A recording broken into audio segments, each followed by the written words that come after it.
দেখছেন ক্যালকলিং টিভি, আপনাদের সঙ্গে রয়েছে আমি শায়ক। আর এই মুহূর্তের গুরুত্বপূর্ণ খবর থেকে নজর রাখবো কলকাতা বিমানবন্দরে আবার বোমাতঙ্ক। এই নিয়ে একবার নয়, পরপর দুবার। কোথায় রয়েছে নিরাপত্তা? প্রত্যেকদিন হাজার হাজার যাত্রী যাতায়াত করছেন যে বিমানবন্দর দিয়ে, সেই বিমানবন্দরের নিরাপত্তা বারবার কেন প্রশ্নের মুখে পড়ছে?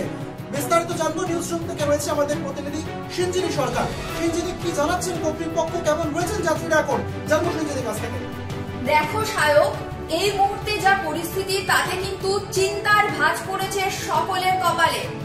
যাত্রীরা যথেষ্ট আতঙ্কিত এবং অবশ্যই চিন্তায় রয়েছে কর্তৃপক্ষ, কারণ ম্যানেজারের কাছে এসেছে এই হুমকি মেল। আর হুমকি মেলে বলা হয়েছে যে কলকাতা বিমানবন্দরে নাকি বোমা লুকিয়ে রাখা হয়েছে।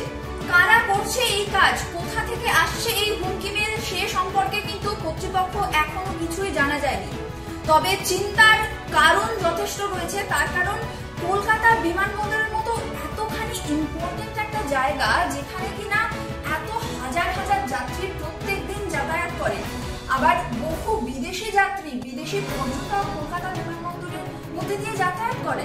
তার ফলে এই আতঙ্ক, বোমাতঙ্ক কিন্তু সকলের কপালেই চিন্তার ভাঁজ ফেলেছে।